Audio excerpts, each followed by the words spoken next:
Hey guys, Ben here from the Fibreglass Factory. Today I'm going to be talking to you about the best glue that we found to glue down scoops onto bonnets, plastics to steel. If you can do us a favour and hit the subscribe button, that'd be fantastic.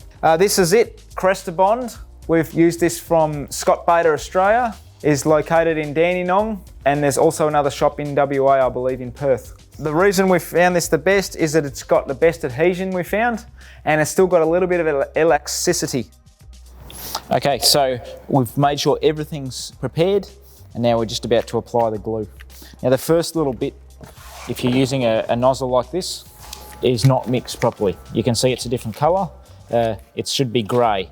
So we're just going to push that out until we get to the grey part of the glue. Right, it's starting to come through now. Here we go. If you put that first lot down, it will not go off. So that's a very important step. The hardest thing for you guys though is you may not have a gun to get it out of the tube.